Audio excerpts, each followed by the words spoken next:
গত সপ্তাহে অনিবার্য কারণবশত ইয়েতির আত্মীয় দ্বিতীয় পর্ব প্রকাশিত হয়নি। এই জন্য আমরা আন্তরিকভাবে দুঃখিত। তাই আমাদের আজকের নিবেদন ইয়েতির আত্মীয় দ্বিতীয় তথা শেষ পর্ব। এই পর্বের শুরুতেই বলে নেব আগে কি ঘটেছে, তবে আগের পর্বটি শুনে এই পর্বটি শুনলে বেশি ভালো লাগবে। আগের পর্বের লিঙ্ক এই পর্বের ডেসক্রিপশন, আই বাটন এবং এন্ড স্ক্রিনে দেওয়া রইল। গল্পটি যদি আপনাদের ভালো লাগে তাহলে আমাদের চ্যানেলটি সাবস্ক্রাইব করে বেল আইকনটি ক্লিক করার অনুরোধ রইল। আসুন শুরু করা যাক সমরেশ মজুমদারের লেখা অর্জুন সিরিজের আজকের গল্প ইয়েতির আত্মীয় দ্বিতীয় তথা শেষ পর্ব।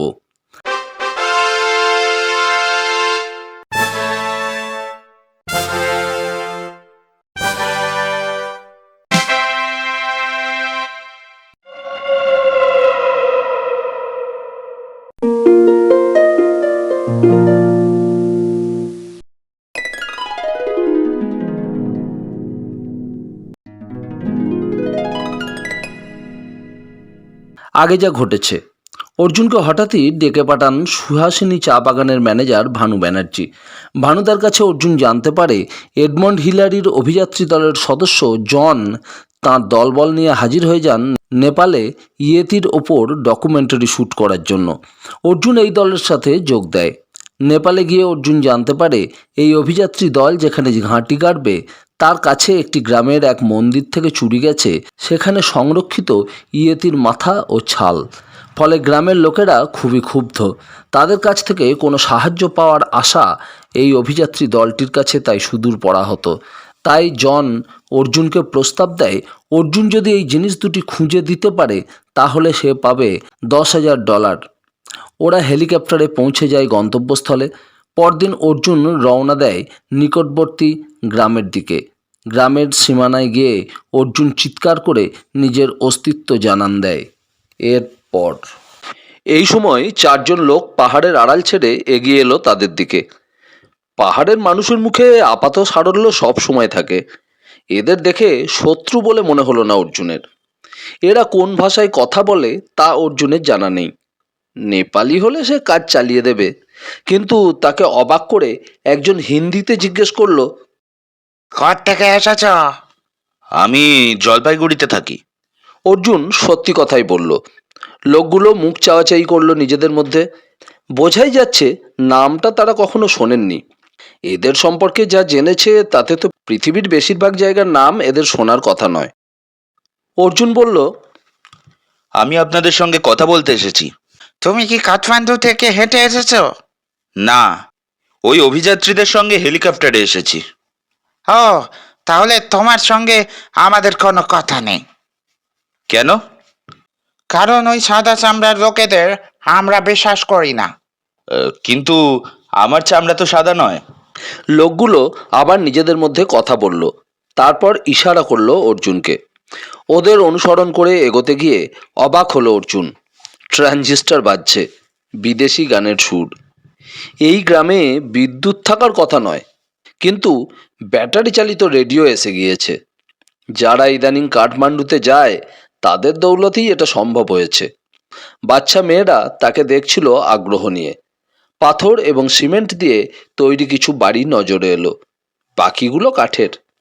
পাহাড়ের ওপর উঠে আসায় এদিকে পায়ের তলায় বরফ নেই। গ্রামটি মোটেই হতশ্রী নয়। জন সাহেব বলেছিলেন এদের রোজগার ফসল ফলিয়ে। যখন বরফ পড়ে না তখন পাহাড়ে ফসল ফলায় এরা।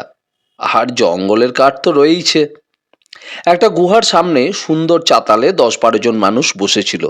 এই 4 জন এগিয়ে গিয়ে তাদের খবরাখবর দিল। অর্জুন দেখলো গুহার মুখটা সুন্দর সাজানো। যারা বসেছিল তাদের একজন তাকে এমন ভাষায় জিজ্ঞেস করলো যার একটা শব্দও বোধগম্য হলো না। এবার প্রথম লোকটি সেটি হিন্দিতে অনুবাদ করে বলল, আমাদের প্রধান জানতে চাইলেন তুমি ওই সাদা চামড়ার লোকেদের সঙ্গে কেন এসেছ? অর্জুন বলল, আমি সমতলের মানুষ, পাহাড়ে চড়ার অভিজ্ঞতা নেই। ওদের সঙ্গে হেলিকপ্টারে না এলে আমি আসতেই পারতাম না। লোকটি সেটা প্রধানকে শুনিয়ে দিতে তিনি দ্বিতীয় প্রশ্ন করলেন। দোভাষী জানালো, তোমার এখানে আসার উদ্দেশ্য কি? আমি শুনেছি তোমাদের পবিত্র দুটি বস্তু চুরি গেছে। ওগুলো কারা চুরি করেছে এবং কোথায় আছে তা খুঁজে বের করে দিতে চাই আমি। তুমি কি পুলিশ? না, আমি সত্য সন্ধানী। প্রকৃত সত্যি খুঁজে বার করাই আমার কাজ। এই খবর তোমাকে কে দিল? তোমাদের গ্রামেরই একটি ছেলে, যিনি এখন কাঠমান্ডুর ডাক্তার। এবার ওরা আলোচনায় বসলো। বেশ কিছুক্ষণ ওরা কথা বলল। তারপর দোভাষী বলল, তুমি যার কথা বললে সে ছোটবেলা থেকে সাদা চামড়াদের সঙ্গে থেকে নিজের বিশেষত্ব হারিয়েছে। এই গ্রামে সে খুবই কম আসে। ওর বাবা মা পর্যন্ত ছেলের কাছে গিয়ে থাকতে চায় না। ওকে আমরা পুরোপুরি বিশ্বাস করতে পারি না। উনি কিন্তু তোমাদের কথা খুব ভাবেন। তাছাড়া তোমরা কি চাও না হারিয়ে যাওয়া জিনিসগুলোকে ফিরে পেতে? নিশ্চয় চাই, কিন্তু হারিয়ে যায়নি, চুরি করা হয়েছে। এ বিষয়ে কি তোমরা নিঃসন্দেহ? নিশ্চয়। ওই পবিত্র গুহায় ওগুলো রাখা ছিল। কিছুদিন আগে সেগুলো উধাও হয়ে গেল। অথচ এই পবিত্র মাথা আর গায়ের চামড়া যুগ যুগ ধরে আমাদের পূর্বপুরুষেরা রক্ষা করে এসেছিলেন। যতদিন ওগুলো নিরাপদে ছিল ততদিন এই গ্রামে কোনো অশান্তি হয়নি। কিন্তু যে বা যারা চুরি করবে তাদের স্বার্থ কি? প্রধানকে দোভাষী প্রশ্নটা জানাতে তিনি ক্ষেপে গিয়ে উত্তেজনা প্রকাশ করলেন। দোভাষী বলল, আজ থেকে অনেক বছর আগে এক সাদা চামড়ার দল এসে তখনকার প্রধানকে রাজি করিয়ে ওই পবিত্র জিনিসগুলো নিয়ে গিয়েছিল তাদের দেশে। ওগুলোকে পাহারা দেবার জন্য গ্রামের দুজন পুরুষ সঙ্গে গিয়েছিল। তখনই সারা পৃথিবীতে জানাজানি হয়ে গেছে ওগুলোর কথা। ওরা অবশ্য ঠিকঠাক ফিরিয়ে দিয়েছিল। তবু ওগুলোকে দেখতে পরের বছরগুলোতে সাদা চামড়ার মানুষদের আনাগোনা ছিল। বহু টাকা দিয়ে কিনে নিতে চেয়েছিল কেউ কেউ। আমরা বিক্রি করিনি। সেই লোভে চোর চুরি করলো। এর জন্যে যারা দায়ী সেই সাদা চামড়াদের সঙ্গে আমরা কোনো সহযোগিতা করব না। অর্জুন বলল, তোমাদের গ্রামের ছেলে এখন ডাক্তার। তিনি কখনোই তোমাদের ক্ষতি চাইবেন না। ওই পবিত্র জিনিসগুলোকে খুঁজে বার করতে তিনিই আমাকে পাঠিয়েছেন। আমি সাদা চামড়ার মানুষ নই। দোভাষী বলল, তুমি তো পুলিশ নও, দেখে মনে হচ্ছে শরীরে তেমন শক্তি নেই।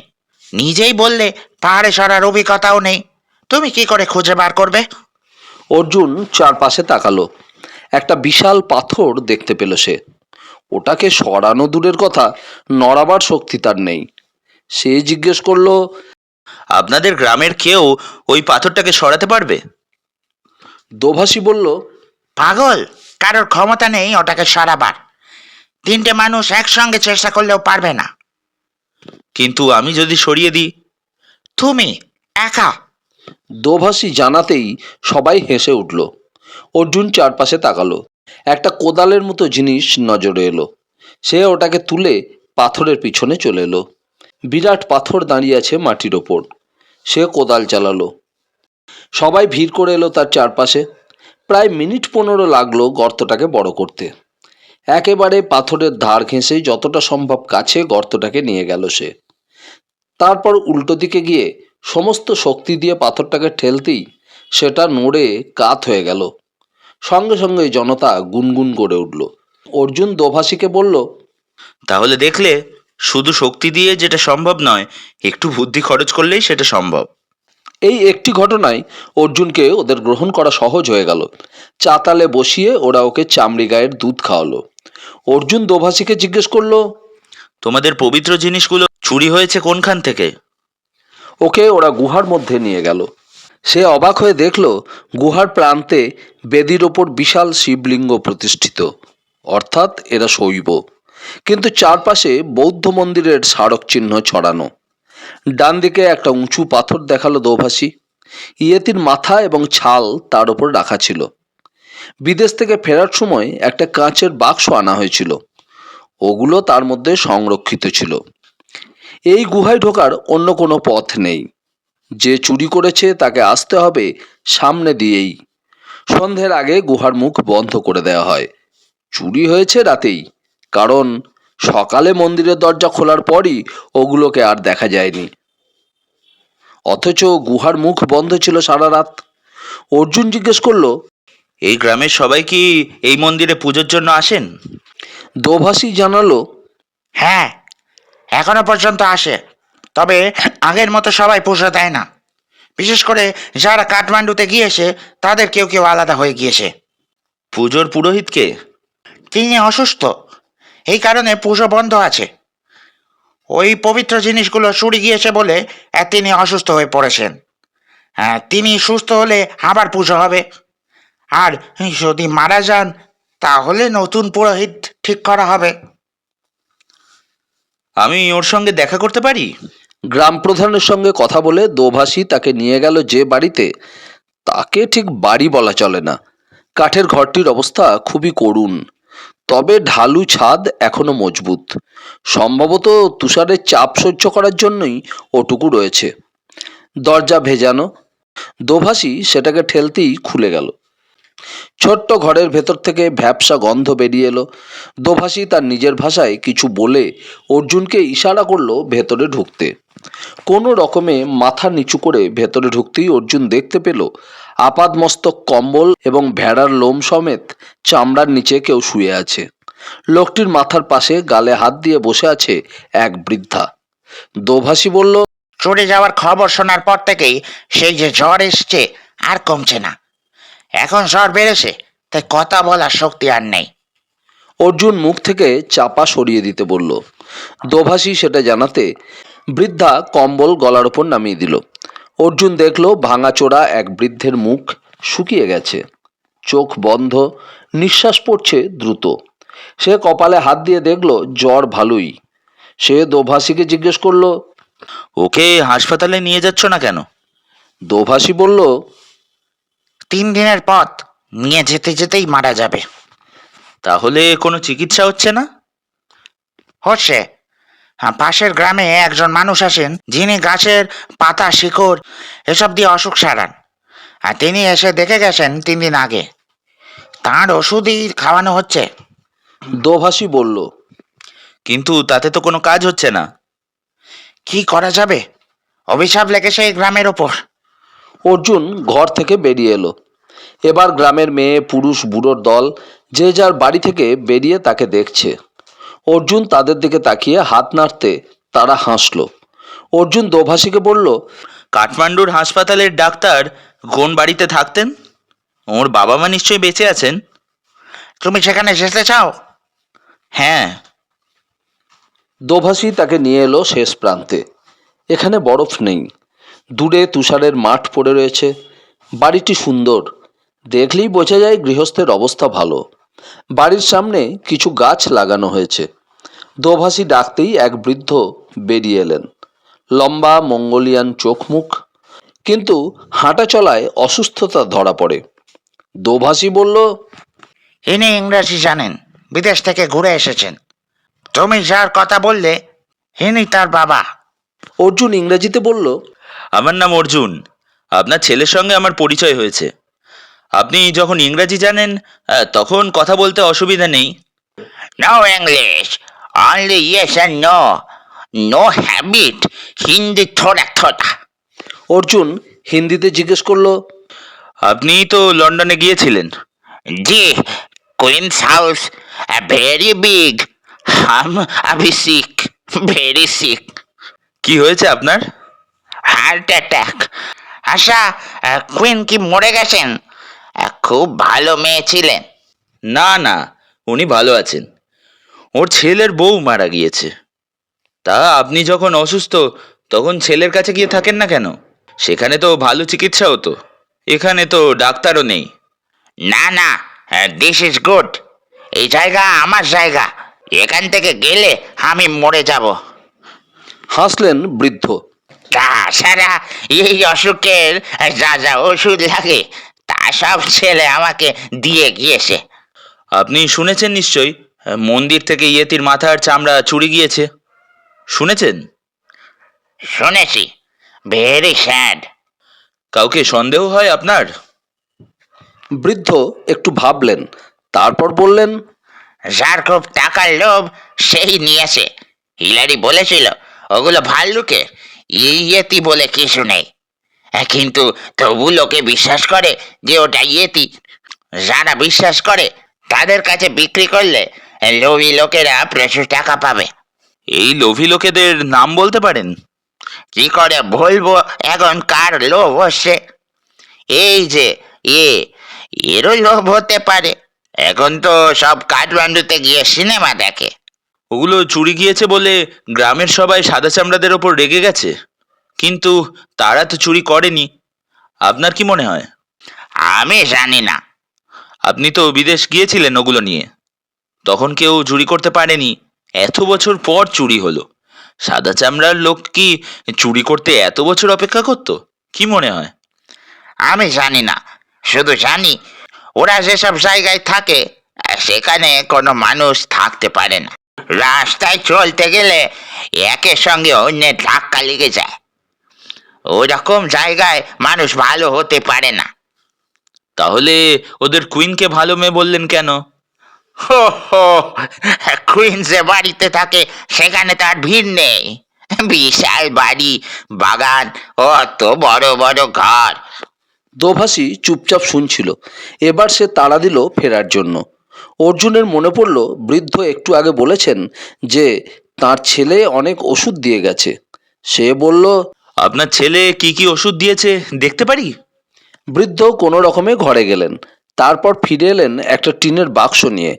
বাক্সটা খুললে হার্ট এবং প্রেশারের ওষুধ দেখতে পেল অর্জুন। প্রায় 3 মাসের ব্যবস্থা করা আছে। তারপর নানান ক্যাপসুল আর ট্যাবলেট নজরে এলো।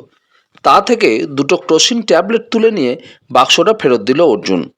আবার আসবে জানিয়ে সে দোভাষীর সঙ্গে ফিরে আসছিল। পুরোহিতের ঘরের সামনে পৌঁছে ও দরজা ঠেলে ভেতরে ঢুকলো। একটা ক্রোসিন ট্যাবলেট বার করে সে দোভাষীকে বলল, এইটাই জল দিয়ে খাইয়ে দাও। এটা খেলে যদি মরে যায়? দোভাষীকে খুব নার্ভাস লাগলো। তাহলে আমাকে মেরে ফেলো। যদি উনি মরে যান, এই কদিনের অসুখের জন্যই মারা যাবেন, ট্যাবলেটের জন্য নয়। দোভাষীর কথায় বৃদ্ধা ট্যাবলেটটা জলের সঙ্গে খাইয়ে দিল বৃদ্ধকে। অর্জুন কম্বল এবং ছাল কোমরের নিচে নামিয়ে দিল। তারপর বেরিয়ে এলো বাইরে।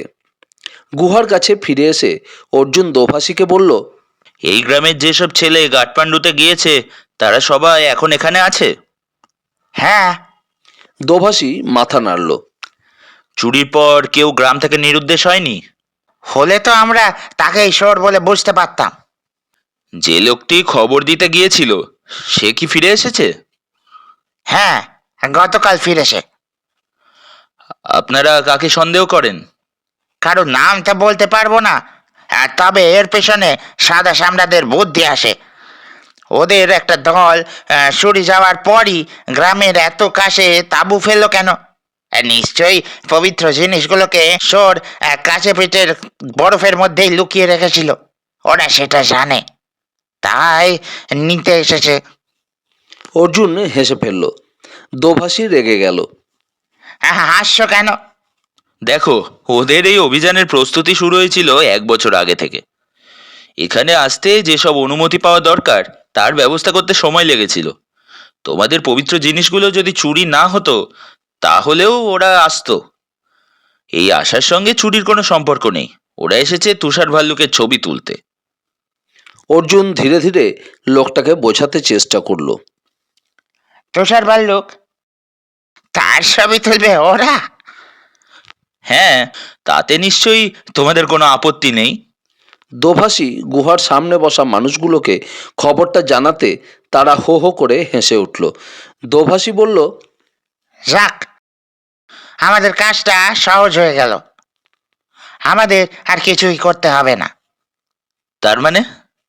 এই তুষার ভল্লুকগুলো খুব চালাক, প্রচন্ড বুদ্ধি ওদের, আর শক্তিও খুবই বেশি। ওদের সঙ্গে টক্কর দেওয়া সহজ নয়। শেষ হয়ে যাবে সাদা চামড়ারা। তার উপর এবারে সঙ্গে 2টো মেয়েকে নিয়ে এসেছে। দেখো। দোভাষী মাথা নাড়ল। যাকে, তুমি বুদ্ধি খরচ করে চোরকে ধরতে পারবে? অর্জুন জবাব দিতে গিয়ে থেমে গেল। কয়েকটা ছেলে সেই বড় পাথরের নিচে অর্জুনের খোঁড়া গর্তটাকে এতক্ষণে বিশাল করে ফেলেছে। সে চেঁচিয়ে ওদের নিষেধ করলো। ছেলেগুলো ভ্রুক্ষেপ করলো না। অর্জুন দোভাষীকে বলল, ওদের বারণ করো, নইলে দুর্ঘটনা ঘটে যেতে পারে। লোকটা বুঝতেই পারল না কথাটা। হলদে দাঁত বের করে হাসতে লাগলো। এবার ছেলেগুলো একসঙ্গে পাথরটাকে পিছন থেকে ঠেলতেই সেটা নড়ে উঠল। যেহেতু তার নিচে মাটির বাঁধন নেই, তাই গড়িয়ে গেল তৈরি করা গর্তে, এবং সেই চাপে গর্ত ডিঙিয়ে ঢালু জমিতে পড়ে মুহূর্তেই দ্রুতবেগে পাক খেতে খেতে নামতে লাগলো নিচের দিকে। চারধার থেকে চিৎকার করে উঠল। নিচের মানুষজন ছুটে পালাতে লাগলো।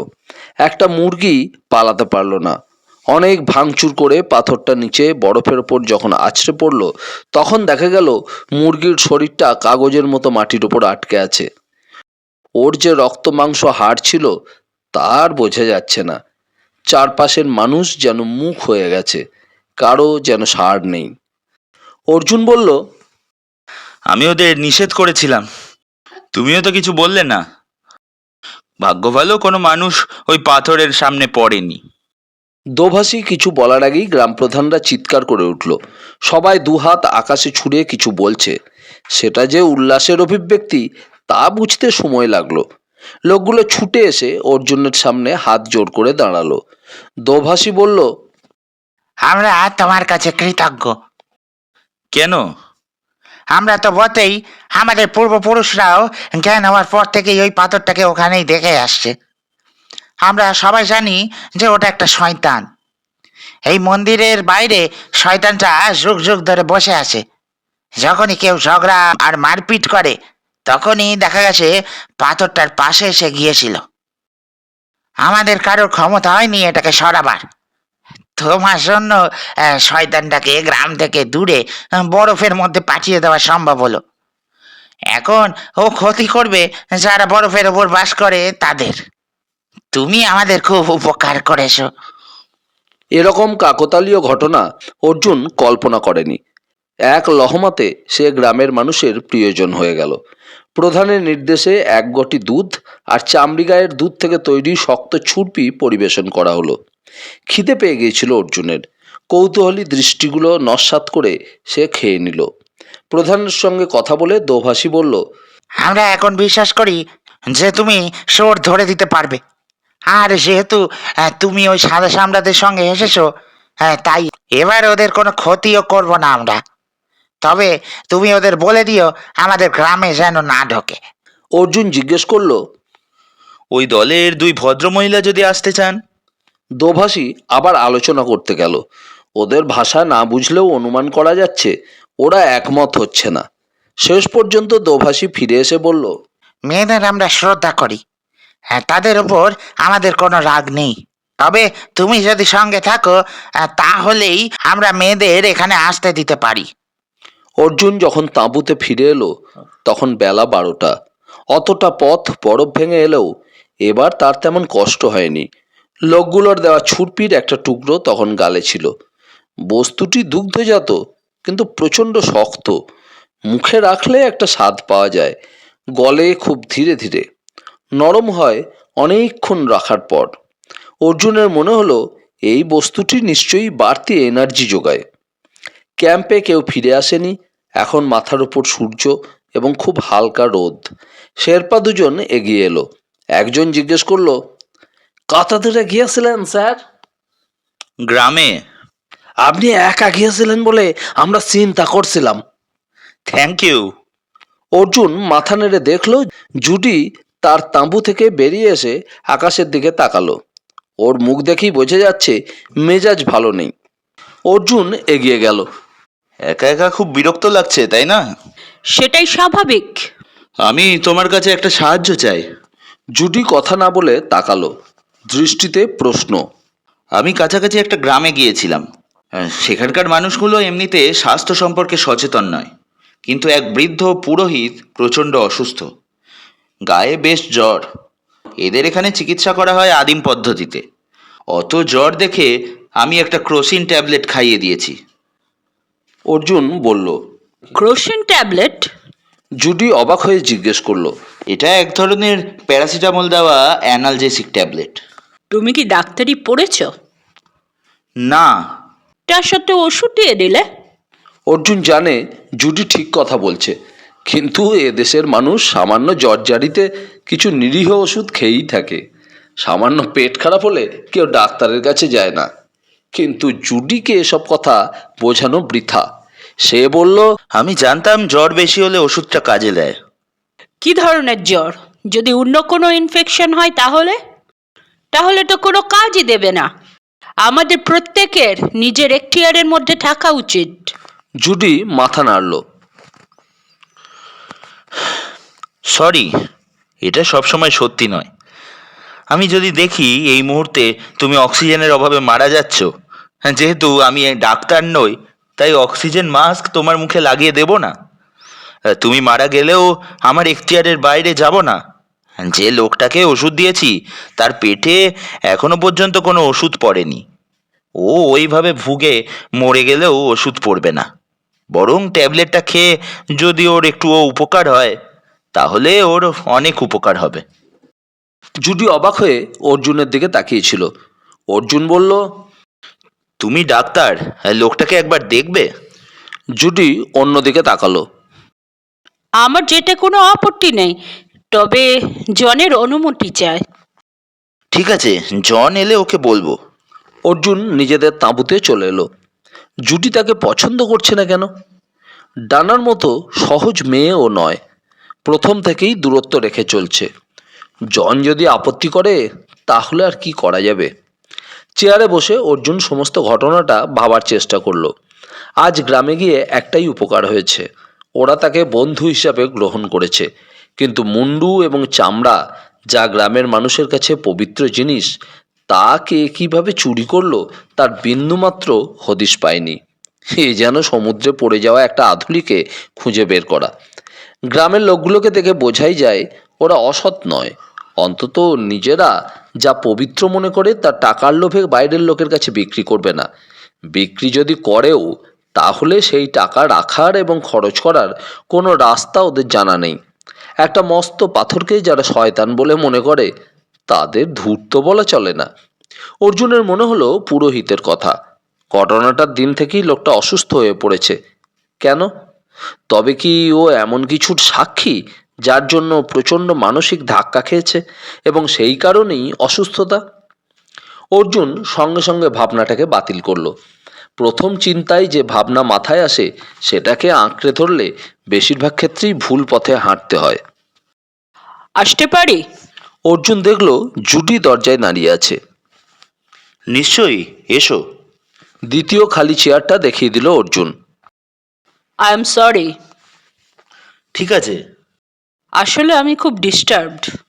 অভিযানে যখন যোগ দিয়েছিলাম তখন ভাবিনি এমন অলসভাবে সময় কাটাতে হবে।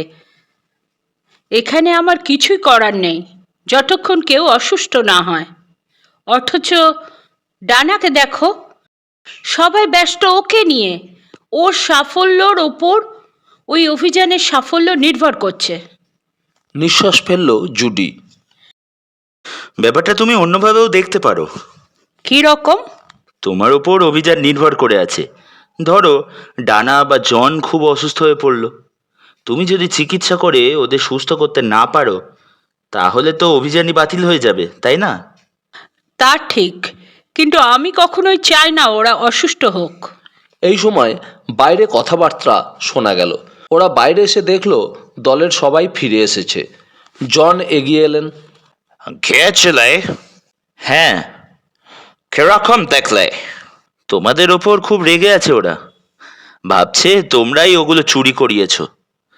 আমি অনেক বুঝিয়েছি। জন বলল, কে কে ঘটেছে একটু খুলে বলো, ডিটেলসে। অর্জুন সব বলল। জন ওর হাত ধরলেন। অনেক ধন্যবাদ। তোমাদের কোনো কাজ হলো? এবার ডানা এগিয়ে এলো। অনেকটা ঘুরেছি।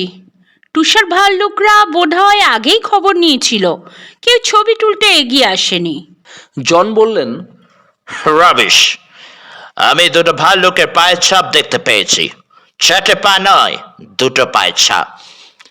এখান থেকে মিনিট 15 উত্তরে। তার মানে দাঁড়িয়ে দাঁড়িয়ে চলেছে ও দুটো।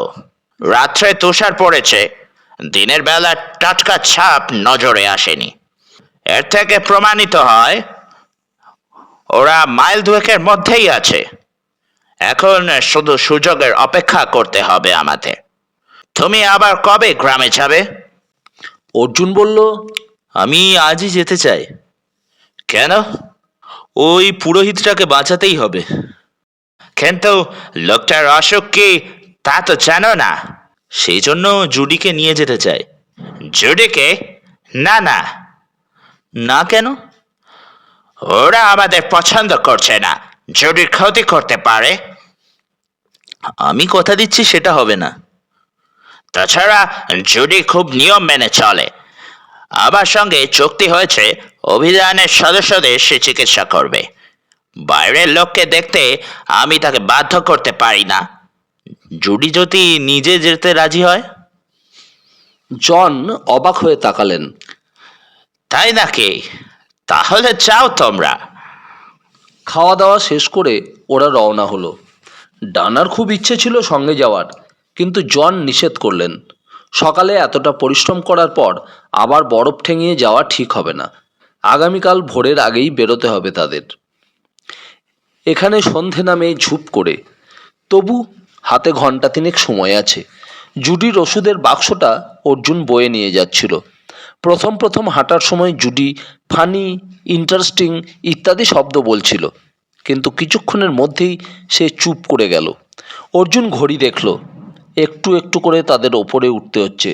পায়ের তলার জমাট তুষার থাকায় হাঁটতে হচ্ছে পা টেনে টেনে। হাতে সময় আছে, সূর্যাস্তের আগেই তাদের ফিরে আসতে হবে। সে বলল, হেলিকপ্টারে না এসে পুরো পথটা যদি আমাদের হেঁটে আসতে হতো তাহলে আমি কিছুতেই আসতাম না। আমিও না। এই প্রথম হাসি দেখা গেল জুডির মুখে। চলো, ওই পাহাড়ের বাঁকটা ঘুরলেই গ্রামে পৌঁছে যাব। গ্রামের পথে উঠতেই চিৎকার শুনতে পেল ওরা। দু তিনটে বাচ্চা মাথার ওপর হাত তুলে চেঁচাচ্ছে আর লাফাচ্ছে। ওরা এগোতেই তারা অদৃশ্য হয়ে গেল। জুডি ভয় পেল। কি ব্যাপার? আমরা বিপদে পড়বো না তো? উপকার করতে গিয়ে বিপদে পড়লে যিশু কি করতে বলেছেন? সরি, কারোর উপকার করার বাসনা আমার নেই। গ্রামে ঢুকতেই বয়স্কদের এগিয়ে আসতে দেখলো ওরা। দোভাষী ওই দলে নেই। সবাই একসঙ্গে কথা বলতে শুরু করলো। এই ভাষা অর্জুনের জানা নেই। ব্যাপারটা ওরা কিছুক্ষণের মধ্যেই বুঝতে পারল। জুডি বলল, তুমি এদের ভাষা আগেরবার কি করে বুঝলে? তখন দোভাষী ছিল। তাহলে শেরপাদের একজনকে সঙ্গে নিয়ে আসা উচিত ছিল, ওরা নিশ্চয়ই বুঝবে। লোকগুলো চুপ করতেই অর্জুন জুডিকে ইশারা করে এগোলো। গ্রামের মধ্যে দিয়ে ওরা হাঁটছে আর লোকগুলো পিছনে আসছে, এবং প্রতি পদক্ষেপে ওদের সংখ্যা বেড়ে যাচ্ছে। দোভাষী কোথায় গেল? সেই যদি না থাকে তাহলে একমাত্র ভরসা হচ্ছে ডাক্তারের বাবা। পুরোহিতের ঘরের সামনে পৌঁছে সে জুডিকে বলল, পেশেন্ট এখানে থাকে, আমার সঙ্গে এসো। জনতাকে বাইরে রেখে ওরা ভেতরে ঢুকলো। লোকটি ঘুমোচ্ছে। পাশে বসা বৃদ্ধা অর্জুনকে দেখে দুহাত তুলে কিছু বলতে লাগলো। ব্যাপারটা আশীর্বাদের মতো বলে মনে হলো অর্জুনের। অর্জুনের হাত থেকে ব্যাগ নিয়ে জুডি পরীক্ষা আরম্ভ করলো। প্রথমে নাড়ি দেখলো, তারপর স্টেথো দিয়ে বুক পরীক্ষা করলো। এই সময় লোকটি চোখ খুলল, কিন্তু সে এত ক্লান্ত যে বেশিক্ষণ তাকাতে পারল না। অর্জুন জিজ্ঞেস করলো, জ্বর কত? জুডি মাথা নাড়ল। এখন জ্বর নেই। তাহলে ওষুধ কাজ করেছে, তাই না? হয়তো, কিন্তু সেটা সাময়িক। জ্বর আবার আসবে। কি করে বুঝলে?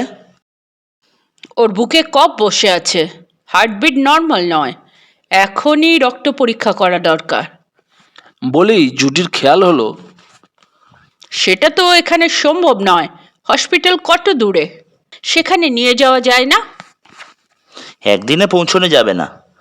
আগে এলে আমাদের হেলিকপ্টারে পাঠানো যেত। হেলিকপ্টার আসবে 3 দিন বাদে। তাহলে?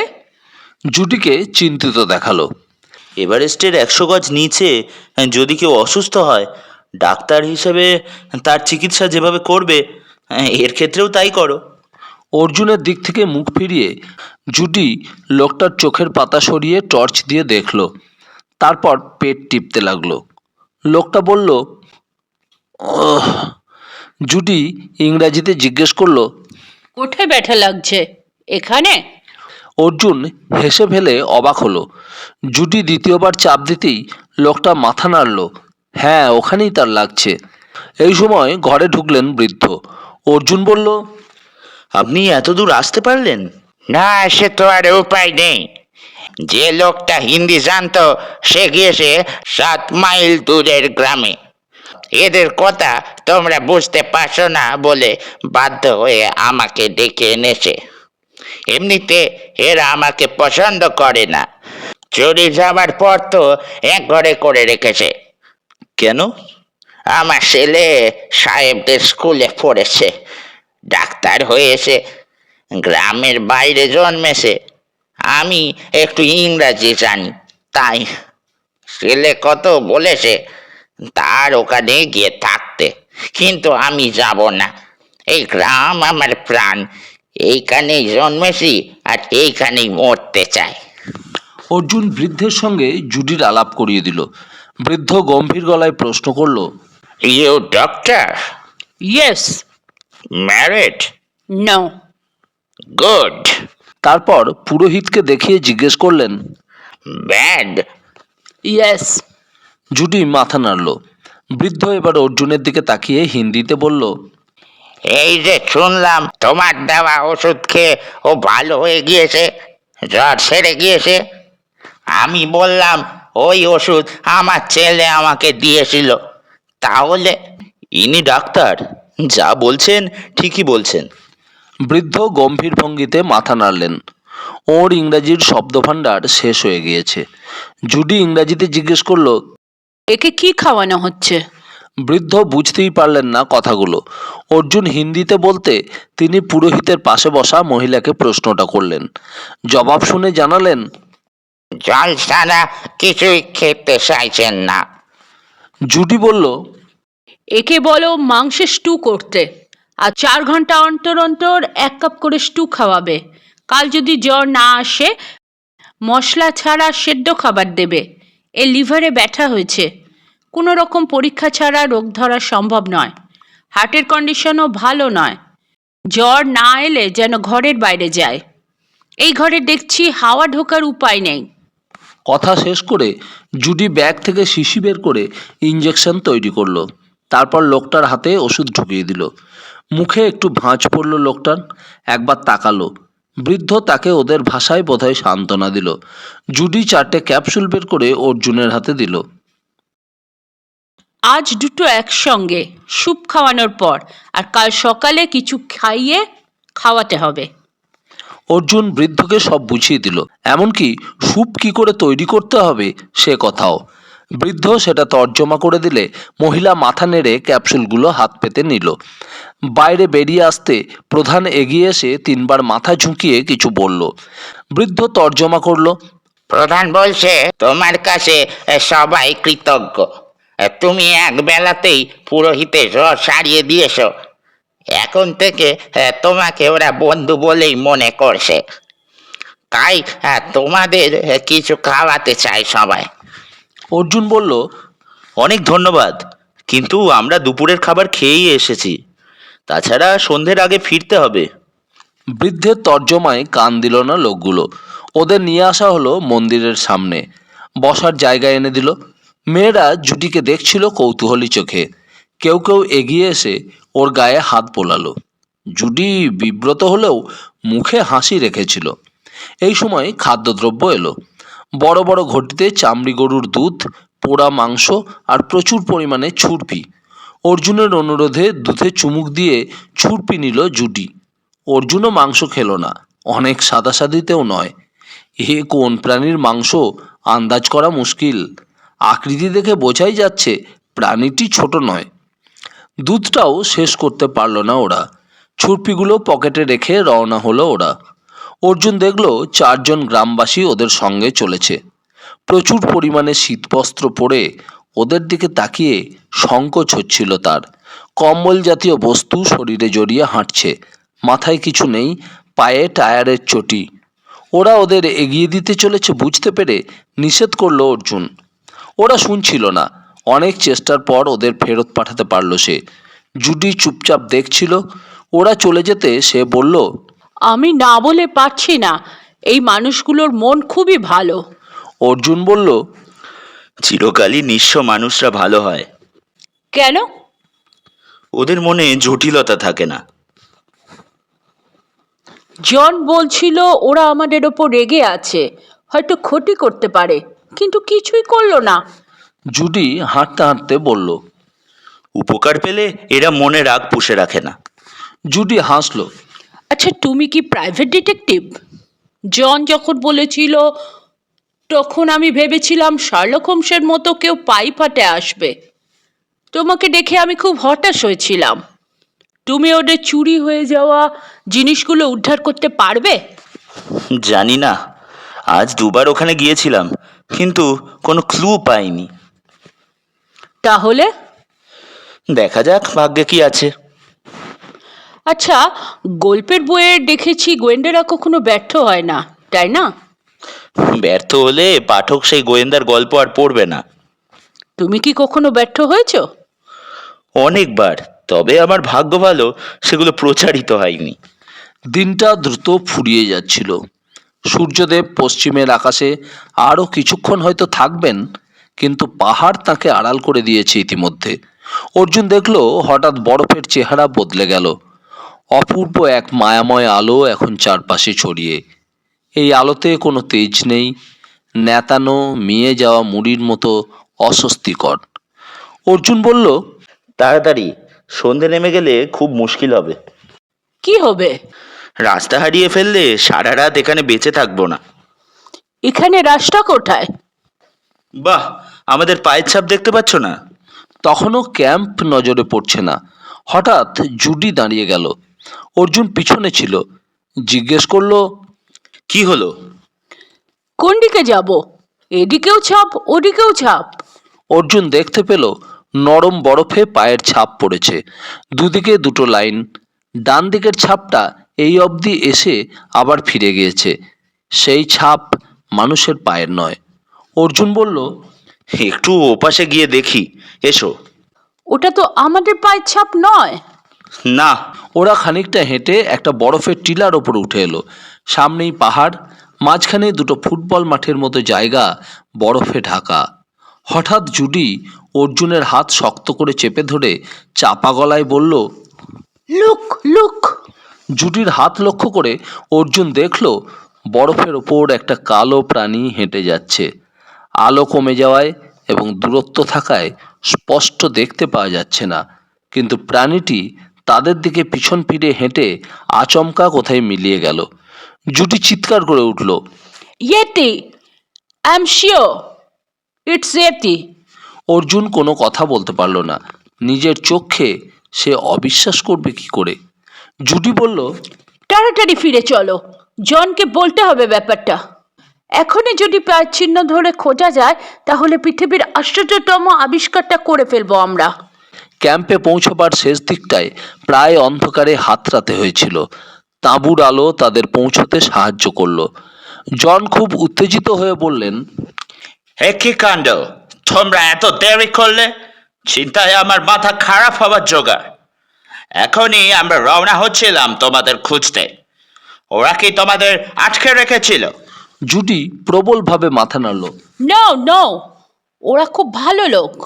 ফিরে আসার সময় এমন একটা জিনিস দেখলাম যা তোমরা ভাবতে পারবে না। কি জিনিস? ইয়েতি। উত্তেজিত গলায় বলল জুডি। দলের অন্য সদস্যরা মুখ চাওয়াচাই করলো।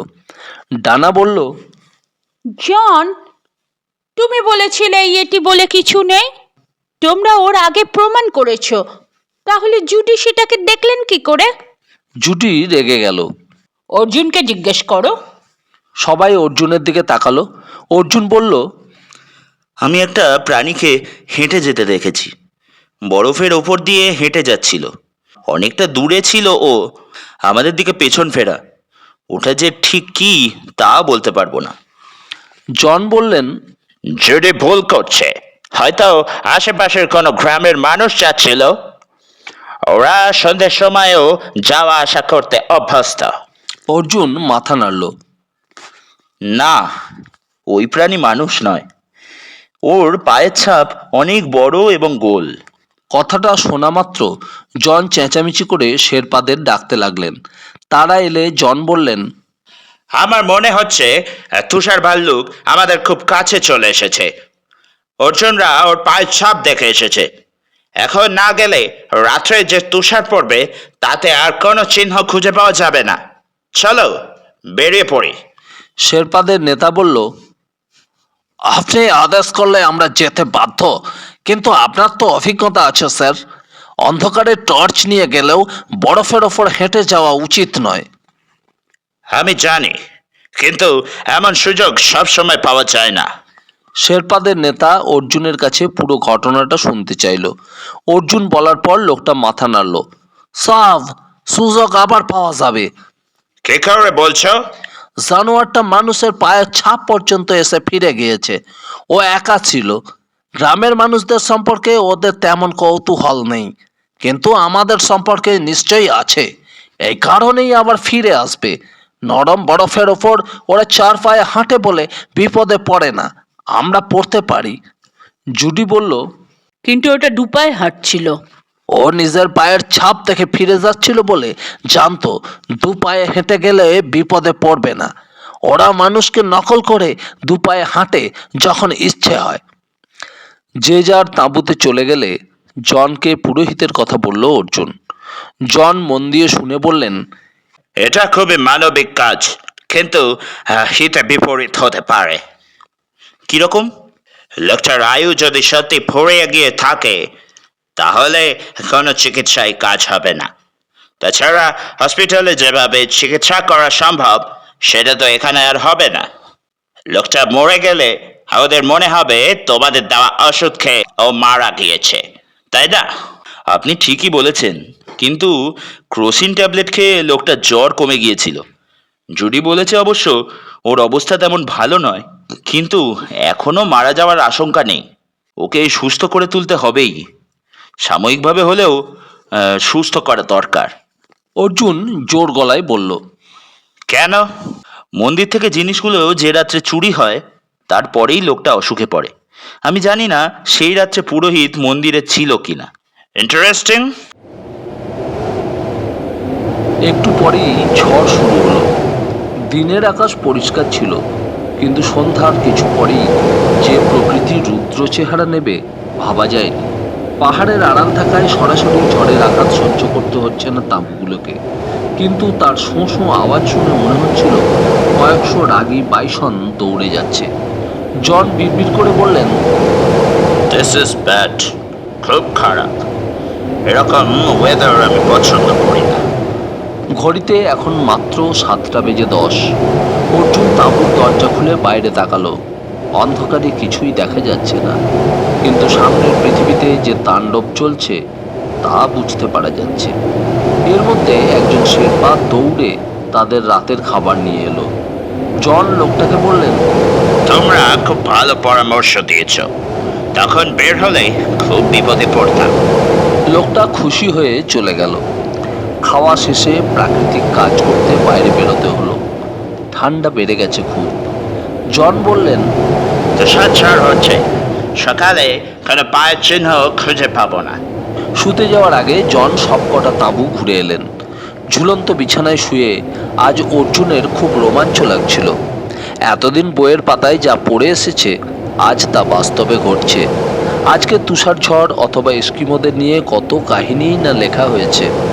বাংলা কোনো গল্প উপন্যাসে এসব পাওয়া যায়নি, অথচ হিমালয় কত কাছে। 1 ঘন্টা উড়ে গেলেই বরফের রাজত্বে পৌঁছানো যায়। আচ্ছা, যদি ওই প্রাণীটা সত্যি ইয়েতি হয়? ব্যাপারটা নিয়ে ভাবতে ভাবতে কখন ঘুম এসে গিয়েছিল। ঘুম ভাঙলো চিৎকার শুনে।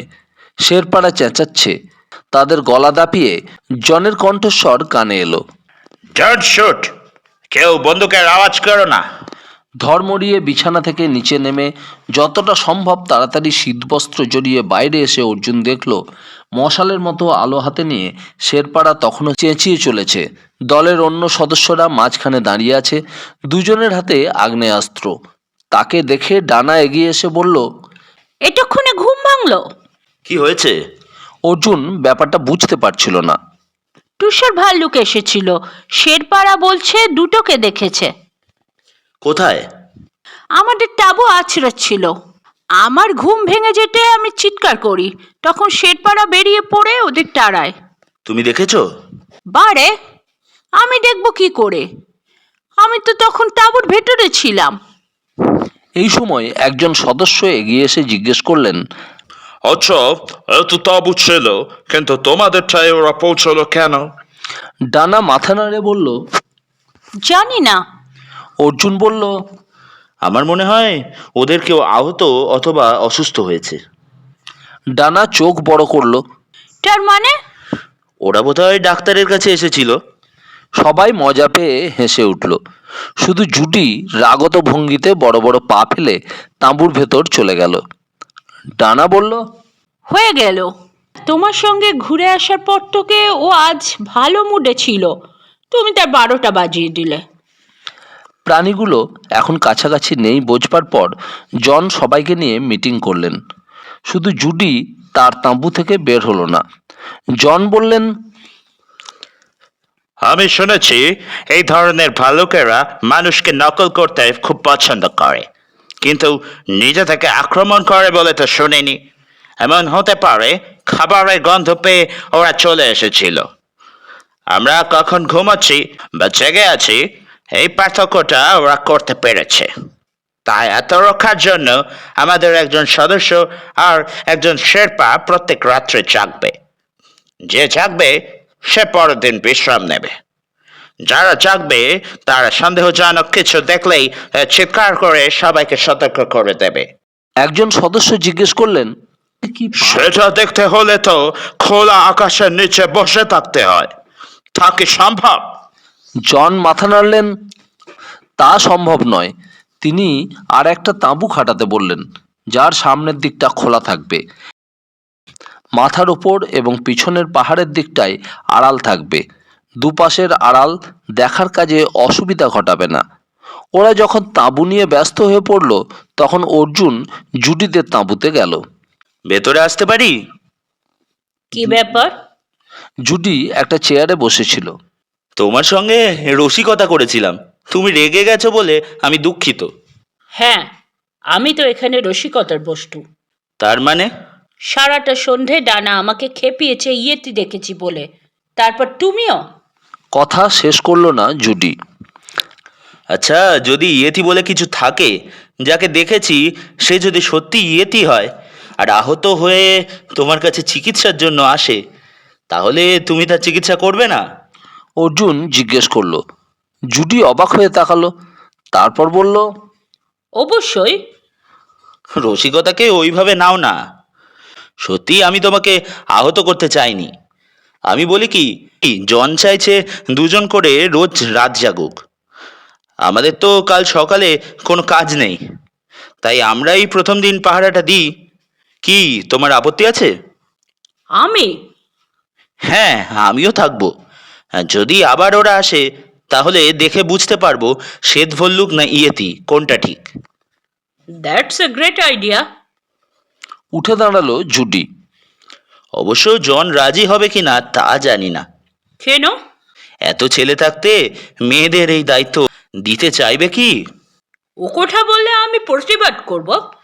তাঁবু থেকে বেরিয়ে জুডি সোজা জনের সামনে গিয়ে দাঁড়ালো। জন, আজ রাত্রে আমি পাহারা দিতে চাই, তোমার আপত্তি আছে? জন জুডির মুখের দিকে তাকালেন। বিন্দু মাত্র নয়। এমন উত্তর জুডি আশা করেনি। সে অর্জুনকে দেখল, তারপর বলল, আমি তো ক্যাম্পে সারাদিন বসেই থাকবো, দলের সবাই কাজে যাবে, তাই আমার রাত জাগতে কোনো অসুবিধা হবে না। জন মাথা নাড়লেন। সে কথা ঠিকই, তবে ডানাকে তোমার সঙ্গে দিতে পারছি না। ডানা বলল, আমার মনে হয় অর্জুন জুডির সাথে থাকতে পারে। অর্জুন বলল, আমার আপত্তি নেই। একটা রাইফেল দেওয়া হলো ওদের। বলা হলো বিপজ্জনক কিছু দেখতে পেলে শূন্যে গুলি ছুটতে, কোনো অবস্থাতেই যেন তুষার ভাল্লুককে আঘাত না করা হয়। জুডি এবং অর্জুন বসেছিল সদ্য নির্মিত ছাউনির নিচে।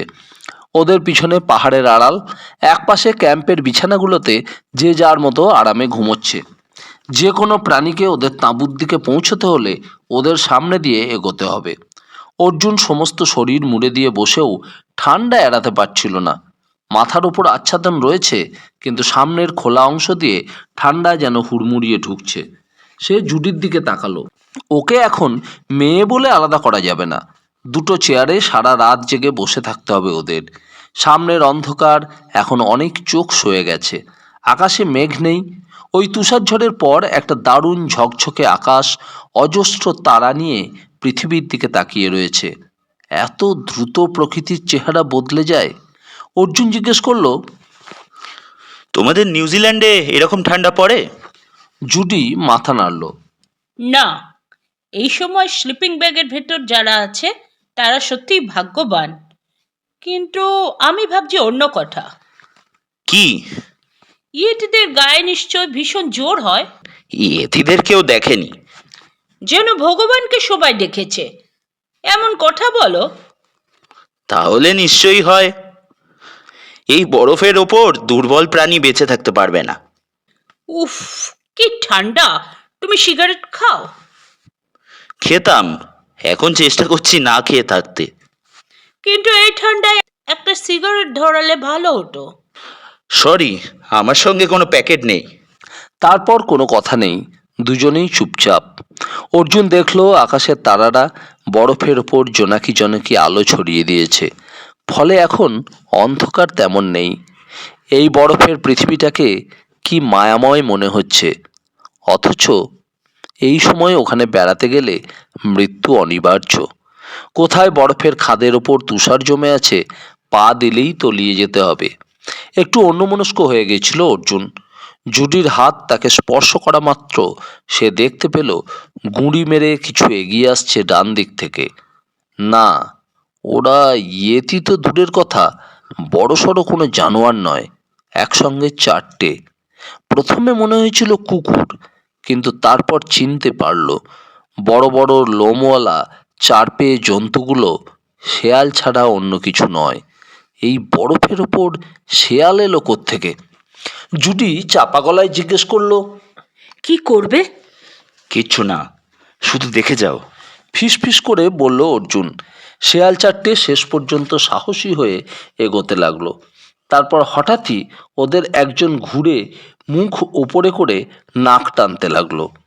জলপাইগুড়িতে যে শেয়াল অর্জুন দেখেছে তার চেয়ে অনেক বড় এবং শক্তিশালী এরা। অর্জুন আচমকা হ্যাট বলে চেঁচিয়ে উঠতেই ওরা ছিটকে অনেকটা দূরে চলে গিয়ে আবার ঘুরে দাঁড়ালো। এবার ওরা বুঝতে পেরেছে মানুষ জেগে আছে। একজন দুই থাবায় বরফ ছেটালো, একজন গোঁ গোঁ করতে লাগলো রাগে। ঠিক তখনই দূরে, বহু দূরে অদ্ভুত একটা আওয়াজ হলো, যেন কিছু ডেকে উঠল। অস্পষ্ট আওয়াজ, কিন্তু তার প্রতিক্রিয়া হলো খুব। শেয়াল চারটে দ্রুত মিলিয়ে গেল চোখের সামনে থেকে। জুডি জিজ্ঞেস করলো, কিসের আওয়াজে ওরা ভয় পেল?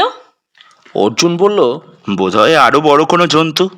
জুডি বলল, আমি ভাবতেই পারছি না এই আদিগন্ত বরফের রাজ্যে জন্তুগুলো কি করে থাকে, খায় কি?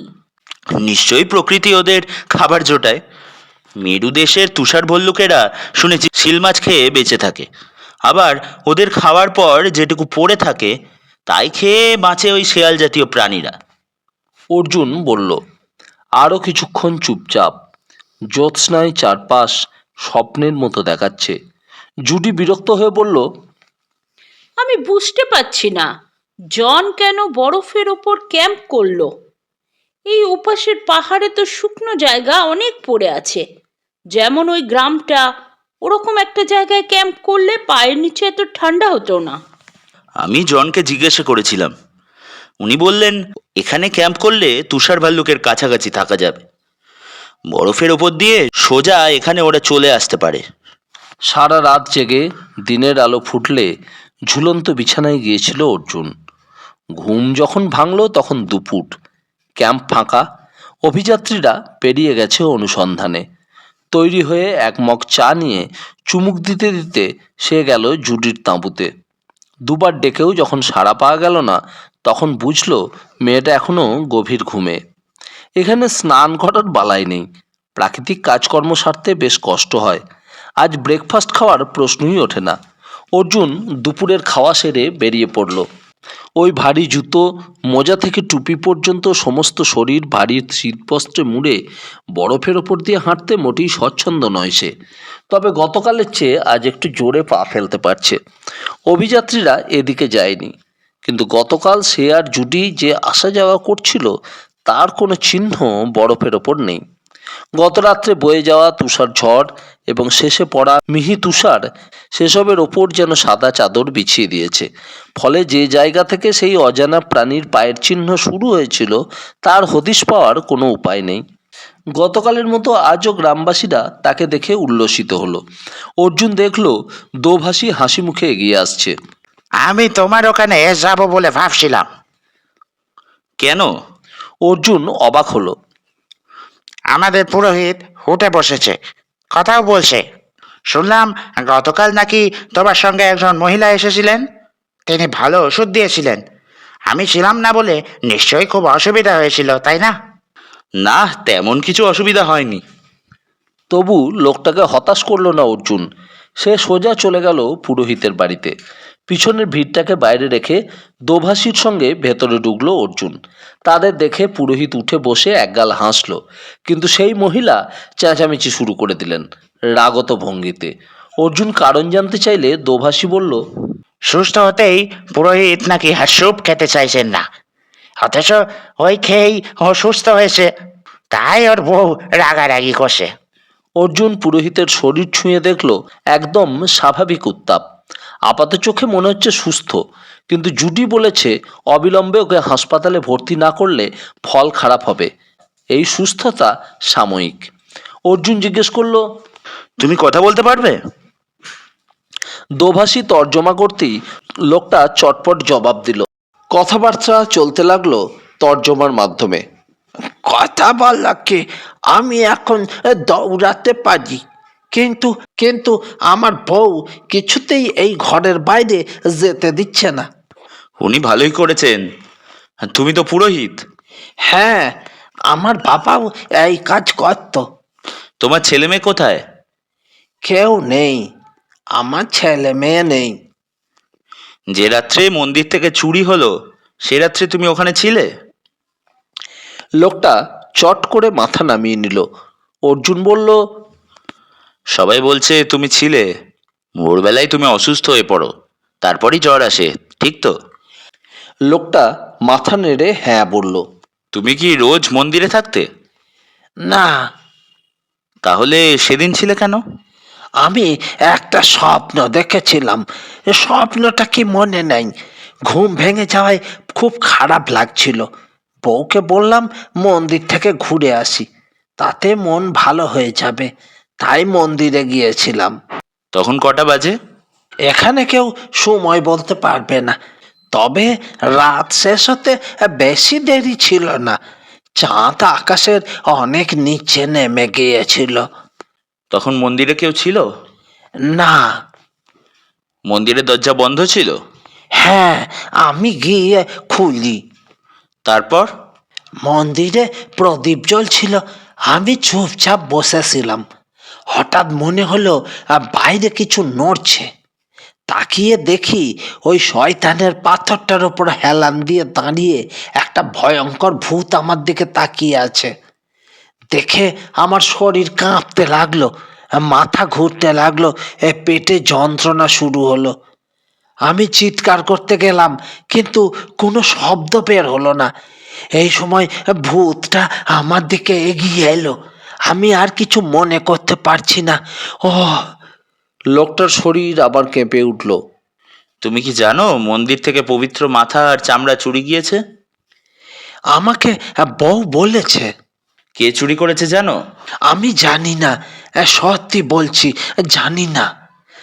ভয়ঙ্কর ভূতটাকে দেখতে কেমন? লোকটা চোখ বন্ধ করলো। লম্বা, বিশাল চেহারা, মুখটা বিভৎস, গায়ে লম্বা লোম ছিল। হেঁটে আসছিল পাহাড়টাকে আড়াল করে। কোনো কথা বলেছে? না, বললেও আমি শুনিনি। আমার কোনো হুঁশ ছিল না। বাইরে বেরিয়ে এসে অর্জুন দোভাষীকে বলল, ওকে যদি বাঁচাতে চাও এখনই হাসপাতালে নিয়ে যাও। কেন? ও তো ভালো হয়ে গিয়েছে। দোভাষী অবাক। এটা খুব সাময়িক। সেই রাত্রে ও মনে ধাক্কা পেয়েছিল, হয়তো সেই কারণে বুকের রোগ হতে পারে। ওর পেটে যে ব্যথা আছে তা এতদিন চাপা ছিল বলে নিজেই টের পায়নি। এখন এইসব বড় হয়ে উঠবে। কিন্তু হাসপাতাল তো অনেক দূরে। নিয়ে যাওয়া যাবে না?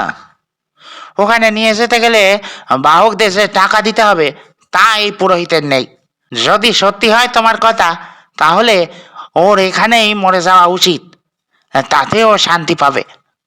বুঝতে পারছি। যদি আমাদের হেলিকপ্টারটা এর মধ্যে আবার ক্যাম্পে আসে তাহলে ওকে কাঠমান্ডুর হাসপাতালে পাঠাতে পারি। এতে নিশ্চয়ই তোমরা আপত্তি করবে না?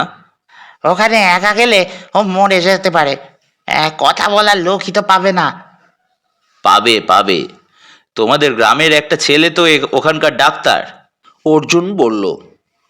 সে ওর দেখাশোনা করবে। দোভাষীর মুখ থেকে বোঝা যাচ্ছিল সে প্রস্তাবটা পছন্দ করছে না।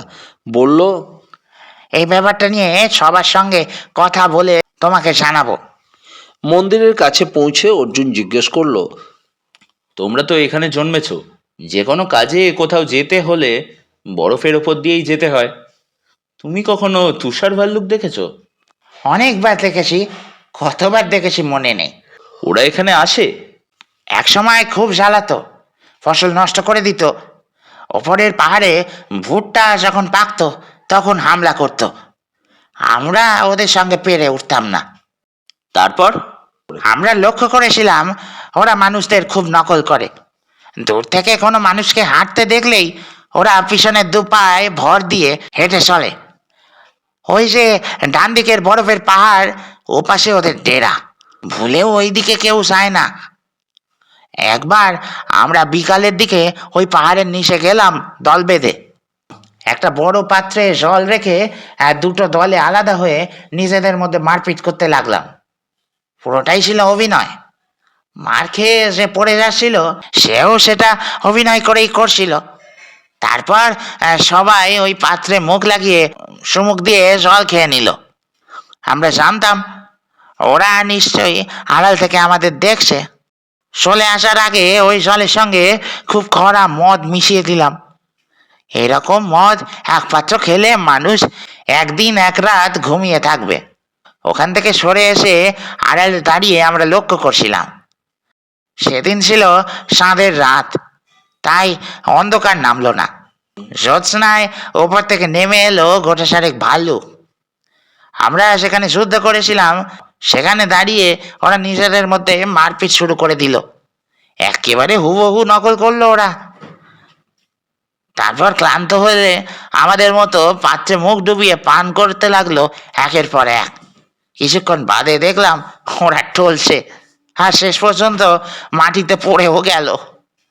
আমরা যখন ছুটে গিয়ে নেশায় অজ্ঞান হওয়া ভাল্লুকদের মেরে ফেললাম। ওদের সামরা খুব কাজে লেগেছিল। দুদিন ধরে মাংস খেয়েছিল গোটা গ্রাম। তারপর থেকে ওরা আর ঝামেলা করেনি। ঘটনাটাকে অবিশ্বাস্য মনে হলেও অর্জুন কিছু বলল না। দোভাষী যে পাহাড়টাকে শ্বেত ভালুকের এলাকা বলে দেখিয়েছিল সেদিকটা ভালোভাবে দেখে রাখলো। সন্ধ্যের আগেই ক্যাম্পে ফিরে এলো অর্জুন। ক্যাম্পের খবর ভালো। অভিযাত্রীদের একটা দল পায়ের চিহ্ন দেখে অন্তত আধ মাইল দূরে তুষার ভালুকের একটা দলকে দেখতে পেয়েছে। ডানা টেলিফটোতে তার ছবি তুলেছে, কিন্তু মুভি ক্যামেরায় সেই ছবি ওঠেনি, ওঠার কথাও নয়। স্টিল ছবি কাঠমান্ডুতে না পাঠালে প্রিন্ট হবে না। দ্বিতীয় দিনেই এই সাফল্যে সকলে খুব খুশি। সকলে এই নিয়ে কথা বলছিল। অর্জুন তাঁবুতে ফিরে চেয়ারে বসতেই জুডি এলো। লোকটার কাছে গিয়েছিলে? হ্যাঁ, এখন কথা বলছে, উঠেও বসেছে। কিন্তু আমি বলেছি আজও ওরা হাসপাতালে নিয়ে যেতে চাইছে না। আচ্ছা, এমন হতে পারে না কোনো কিছু দেখে শক পেয়েছে লোকটা, আর তা থেকে অসুস্থ হয়ে পড়েছে, জ্বর এসেছিল। অর্জুন জানতে চাইল। হতে পারে, কিন্তু ওর পেটে যে ব্যথা হয়েছে সেটার পরীক্ষা হওয়া দরকার। জুডি বেরিয়ে গেল। একটু বাদে জন এলে অর্জুন আজকের ঘটনাটা জানালো। জন বললেন, হেলিকপ্টারে লোকটাকে কাঠমান্ডুর হাসপাতালে পাঠাতে তার আপত্তি নেই। তারপর জিজ্ঞেস করলেন, পুরোহিত লোকটার কথা কি বিশ্বাস করেছ? না করার তো কিছুই নেই। ও যা বর্ণনা দিয়েছে বলছো, সেরকম প্রাণী তো গরিলা জাতীয় কিছুর সঙ্গে মিলছে। ঠান্ডার ধারে কাছে গরিলা থাকে না বলে শুনেছি। এই অঞ্চলে তো নয়। মনে হচ্ছে লোকটা ভুল দেখেছে। আমারও তাই মনে হয়েছে। তবে যাই দেখুক, লোকটা খুব ভয় পেয়েছে। আর সেই রাতের আগন্তুকই জিনিসগুলো চুরি করেছে। তাই মনে হচ্ছে। কিন্তু ওর পরিচয় কি? আমাদের আরো কিছুদিন অপেক্ষা করতে হবে। অর্জুন বলল। আচ্ছা বলুন তো, আপনারা এই দুদিন কোন দিকে গিয়েছিলেন? জন একটা ম্যাপ দেখালেন। এটা কোনো ছাপা ম্যাপ নয়। এখানে আসার পর জন নিজেই ম্যাপটা তৈরি করেছেন। অর্জুন ম্যাপটা দেখলো, তারপর উল্টো দিকের একটা অংশ দেখালো। আমার মনে হয় এই অঞ্চলে গেলে ওদের দেখা পেয়ে যাবেন। কেউ তোমাকে বলেছে? হ্যাঁ, গ্রামের যে লোকটা দোভাষীর কাজ করছিল সে বলছিল। ঠিক আছে। গত রাত্রে পাহারা দেওয়ার সময় আমরা কয়েকটা শেয়ালকে দেখেছি। আর একটা বড় প্রাণীর গর্জন শোনা মাত্র তারা পালিয়েছিল। আওয়াজটা এসেছিল ওই দিক থেকে। তাই বলছিলাম, শেরপাদের রাজি করিয়ে রাত্রে ওদিকে যাওয়া যায় না? দেখলে তো, শেরপারা রাজি হয়নি। জন গম্ভীর গলায় বললেন। মাঝরাতে ঘুম ভেঙে গেল অর্জুনের। কি কাণ্ড! শেয়াল ডাকছে। এই বরফের রাজ্যে কয়েকটা শেয়াল পরিত্রাহী চিৎকার করে চলেছে। গত রাত্রে ঠান্ডা কি তা হাড়ে হাড়ে টের পেয়েছিল। এখন এই স্লিপিং ব্যাগের আরাম থেকে বেরোতে মোটেই ইচ্ছে করছিল না। তাঁবুর ভেতর কোথাও আলো নেই, কিন্তু অর্জুনের মনে হলো শেয়ালরা মিছিমিছি ডাকবে কেন? ওদের তো গলা সাধার কোনো দায় নেই। অন্ধকারে পাশের ঘুমন্ত বিছানা থেকে জনের গলা ভেসে এলো। তুমি কি শেয়ালের ভাষা বুঝতে পারো? না। অর্জুন হাসলো। তাহলে চলো বাইরে বেরিয়ে দেখা যাক। কৌতূহল যে হচ্ছিল না তা নয়, কিন্তু শীতের কথা ভেবে উদ্যোগ নেয়নি অর্জুন।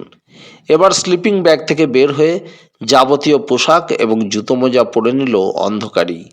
জনের গলা শুনতে পেল। রেডি? হ্যাঁ। তাঁবুর বাইরে অদ্ভুত দৃশ্য। আজকের জ্যোৎস্না গত রাতের থেকেও জোরালো। কি চকচকে দেখাচ্ছে পৃথিবীটাকে। বরফের ওপর জ্যোৎস্না পড়ায় একটা হলদে আলো ছিটকে উঠছে। আজ রাত্রে যারা পাহারায় ছিল তারা এগিয়ে এলো। জন জিজ্ঞেস করলো, কিছু দেখেছ? ফ্লেমিং বললেন, তেমন কিছু নয়। কয়েকটা শেয়াল অনেকক্ষণ থেকে ঘুরঘুর করছিল আশপাশে। হঠাৎই ওরা দূরে চলে গিয়ে ওইভাবে ডাকাডাকি করছে। জন অর্জুনকে বললেন, ডানাকে ঘুম থেকে তোলা যায় কিনা দেখো তো। মেয়েটা যে এমন ঘুম কাতুরে তা জানতে পারল অর্জুন। ক্যাম্পের সবাই যখন জেগে গিয়েছে তখনও ওর সাড়া নেই। শেষ পর্যন্ত জুডি ওর ঘুম ভাঙালো। পোশাক পরে বাইরে এসে অর্জুনকে দেখে ডানা হাসলো। কি ব্যাপার, যুদ্ধ হচ্ছে নাকি? জন জিজ্ঞেস করলেন, ডানা, তাকিয়ে দেখো তো, ওই আলোয় ছবি তুলতে পারবে? ডানা চারপাশ ঘুরে দেখলো, তারপর বলল, বেটাতে তুলতে পারবো, অবশ্য কতটা ভালো হবে তা বলতে পারছি না। ফিল্ম উঠবে না? না, ভিডিওতেই তুলতে হবে। গো, গেট রেডি, কুইক। মিনিট পাঁচেকের মধ্যে ওরা তৈরি হয়ে নিয়ে বেরিয়ে পড়ল। শেরপাদের নিয়ে পুরো দলটা। শুধু জুডি আর অর্জুনকে কেউ কিছু বলল না। অর্জুনের খারাপ লাগছিল। জন সাহেব তাকে সঙ্গে যাওয়ার কথা বলতে পারতেন। প্রায় জনশূন্য ক্যাম্পে জুডি অর্জুনের পাশে এসে বলল, এই সময় আমার খুব খারাপ লাগে। আমার যেন কোনো প্রয়োজনই নেই। তুমি তো অভিযাত্রী নও, ওদের ডাক্তার। কিন্তু আমি ভাবছি ওরা ওই দিকে গেল কেন? অর্জুন হাত তুলল। কারণ ওই দিক থেকে শেয়ালের ডাক ভেসে আসছিল। অর্জুন মাথা নাড়ল, তারপর বলল, চলো একটু ঘুরে আসি। সানন্দে। জুডি খুশি হলো। হাঁটতে হাঁটতে জুডি বলল, এখানে খুব ভালো স্কেটিং করা যায়। কীরকম স্বপ্ন স্বপ্ন মনে হচ্ছে, তাই না? অর্জুনের হাতে স্টিক ছিল। প্রতিটি পা বাড়াবার আগে সে সামনের বরফ পরীক্ষা করে নিচ্ছিল। সে কিছু বলল না। জুডি জিজ্ঞেস করলো, আমরা উল্টো দিকে যাচ্ছি না? হ্যাঁ, দোভাষী বলেছিল ওই বরফের পাহাড়ের দিকে তুষার ভাল্লুকদের দেখতে পাওয়া যাবে। আমি জনকে বলেছি, কিন্তু তিনি... আমার মনে হয় এবার ফেরা উচিত। জুডি বাধা দিল। কেন? আমাদের সঙ্গে কোনো অস্ত্র নেই, আর শেয়ালগুলো হঠাৎ চুপ করে গিয়েছে। গত রাত্রে ওদের একটা দাঁত দেখেছি আমি। ভাল্লুকের বদলে শেয়ালও তো আমাদের আক্রমণ করতে পারে। তাহলে বুঝতেই পারছো। অর্জুন বলল, আমার মনে হয় তুমি একাই ফিরে যেতে পারবে। আর তুমি? আমি আর একটু দেখতে চাই। অগত্যা জুডি কাঁধ নাচালো। তোমাকে একা ছাড়তে খারাপ লাগছে। বেশ, চলো। সূর্যকে মাথায় রেখে দিন চেনা যায়, কিন্তু চাঁদের বেলায় হিসেব গুলিয়ে যাচ্ছিল। অর্জুন দেখল গুঁড়ি গুঁড়ি তুষার গতকালের মতো নিচে নেমে আসছে না। অর্থাৎ আজ রাত্রেই যদি প্রকৃতির মেজাজ পাল্টায় তাহলে পায়ের চিহ্ন থাকবে। গ্রামের কাছাকাছি এসে অর্জুন ডান দিকে ঘুরল। এখানে উঁচু নিচু হয়ে বরফের ঢেউ চলে গিয়েছে পাহাড়ের বুক পর্যন্ত। এই পথেই সেই অজানা জন্তুটা হেঁটে গিয়েছিল। বারংবার পরীক্ষা করতে হচ্ছে বরফ।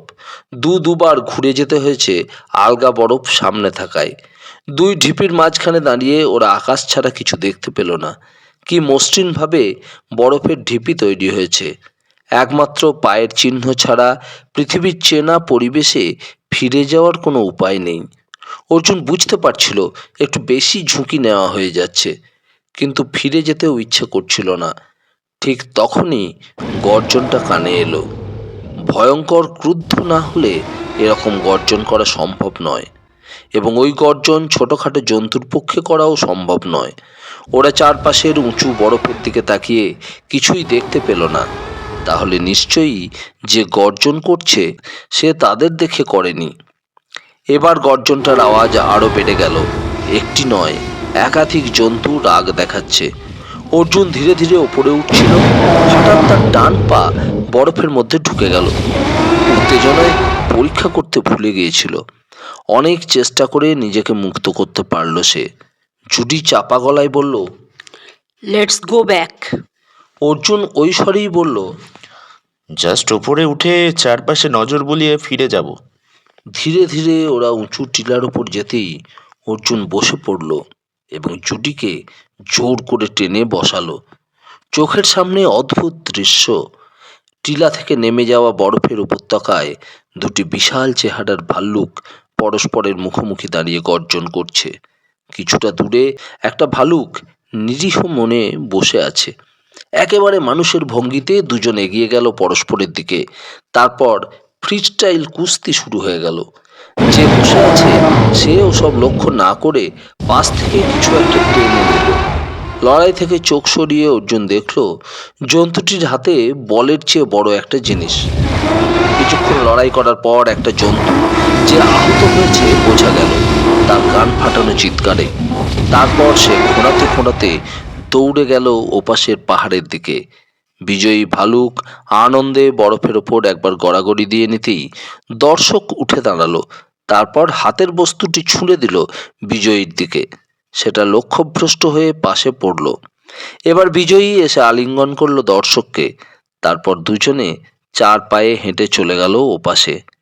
মিনিট পাঁচেক চুপচাপ বসে রইল ওরা। চারপাশে কোনো শব্দ নেই। অর্জুন দেখল দর্শক ভালুকের ছুঁড়ে দেওয়া বস্তুটি পড়ে আছে তখনও। ওটা পাথর বা কাঠ নয়, তাহলে কি? জুডিকে সেখানে বসেই লক্ষ্য রাখতে বলে সে নামতে লাগলো। সে যখন নিচে নেমে এসেছে তখন ওপর থেকে জুডি চেঁচিয়ে সাবধান করলো। অর্জুন দেখল সেই আহত ভালুকটা আবার ফিরে এসেছে। তার শরীর থেকে রক্ত ঝরছে। তাকে দেখেও কিছু না বলে ভালুকটা এগিয়ে যাচ্ছিল বস্তুটির দিকে। অর্জুন দ্রুত একটা বরফের চ্যাঙর তুলে ছুঁড়ে মারল ভালুকটার দিকে। সেটা গিয়ে লাগলো ঠিক মাথায়। অন্য সময় হলে নিশ্চয়ই সে ছুটে আসতো, ছিঁড়ে ফেলতো অর্জুনকে। কিন্তু এখন সে কাতর চোখে তাকালো। অর্জুন দ্বিতীয়বার আঘাত করতেই সে ঘুরে দাঁড়ালো, তারপর ধীরে ধীরে ফিরে গেল যেদিক থেকে এসেছিল সেই দিকে। অর্জুন দৌড়ে গিয়ে বস্তুটি তুলে নিল, তারপর যতটা সম্ভব জোরে উঠে এলো ওপরে, এসে বলল, লেটস গো। জুডি জিজ্ঞেস করলো, ওটা কি? বুঝতে পারছি না, এটা কোনো কিছুর মাথা। তারপরই খেয়াল হলো, হতেই সে হুড়রে বলে চিৎকার করে উঠল।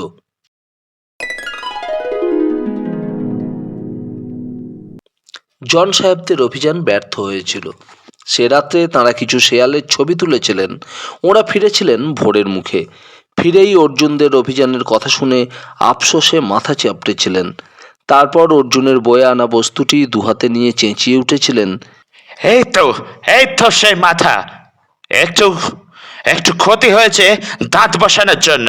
এই মাথাটিকে এরা ইয়েতির মাথা বলে নিশ্চয় হিলারিকে দেখিয়েছিল। তার মানে এই আহত ভাল্লুকটাই চুরি করেছিল মন্দির থেকে। তাহলে ওর কাছে চামড়াটা আছে। Great Discovery. সকাল হতেই সবাই মিলে গ্রামে গিয়ে মাথাটা ফিরিয়ে দিতেই উৎসব শুরু হয়ে গেল। সবাই এসে অর্জুনদের চামড়ি গায়ের দুধ খাওয়াতে লাগলো। ওরা চুরি যাওয়া জিনিস ফিরে পাবে ভাবেনি। ডানা বলল, এই পাওয়াটা নেহাতে অ্যাক্সিডেন্ট। জুডি বলল, বিজ্ঞানের অনেক আবিষ্কারই অ্যাক্সিডেন্ট থেকেই হয়েছে। অর্জুন বলেছিল, পুরোহিতের মুখে বর্ণনা শুনে আমি সন্দেহ করেছিলাম তুষার ভাল্লুককে। লোকটার বর্ণনার সঙ্গে পুরো মিলে গিয়েছিল। ভাল্লুকটা ওগুলো যাকে উপহার দিয়েছিল তাকে গায়ের জোরে পেতে পারেনি বলেই আমরা আজ পেয়ে গেলাম। গ্রামবাসীদের অনুরোধে জন সাহেব ক্যাম্প সেখানে নিয়ে গেলেন। হেলিকপ্টার এলে অর্জুন পুরোহিতকে নিয়ে রওনা হলো। চামড়াটা পাহাড়েই আছে যে এটা জানার পর তার আর করার কিছু নেই। আসার সময় জন সাহেব অনেক ধন্যবাদ আর পারিশ্রমিকের চেক ওর হাতে দিয়ে দিলেন। অসুস্থ পুরোহিতকে তার স্ত্রী সমেত হাসপাতালে পৌঁছে ওদের গ্রামের ডাক্তার ভদ্রলোককে দায়িত্ব দিয়ে দিল। এবার ফিরে যেতে হবে। ইন্টারন্যাশনাল গেস্ট হাউসে পৌঁছে ভালো করে স্নান করলো অর্জুন। তারপর জন সাহেবের ঘর খুলিয়ে সুটকেসটা বের করে নিল। তারপর নিজের ঘরে ওটাকে নিয়ে এলো। আগামীকাল ভদ্রপুরে ফিরে যাওয়ার প্লেনের টিকিট চাইলো সে টেলিফোনে, কিন্তু প্লেনের অফিস থেকে জানালো কোনো সিট আগামী 3 দিন খালি নেই। অর্জুন নিজের নাম এবং হোটেলের নম্বর জানিয়ে অনুরোধ করলো কেউ ক্যান্সেল করলেই যেন তাকে জানানো হয়। অনেক দিন পর ঘুমিয়েছিল সে পা ছড়িয়ে। টেলিফোন বাজতেই ঘুম ভাঙল। রিসিভার তুলতেই প্রবীণলালের গলা শুনতে পেল। আরে মশাই, আপনি ফিরে এসেছেন এ কথা জানাবেন তো? কাজ হয়েছে? কি কাজ? যা বলেছিলাম। হ্যাঁ, প্রমাণ হয়েছে ইয়েতি বলে কোনো প্রাণী নেই। কিছুই পাননি? না। অর্জুন জিজ্ঞেস করলো, আমার খবর পেলেন কি করে? পেয়েছি। কালই ভদ্রপুরে যাবেন? যাব তো, কিন্তু টিকিট নেই যে। হয়ে যাবে, কোনো চিন্তা করবেন না। মিনিট 15 পরেই ফোন এলো প্লেনের অফিস থেকে।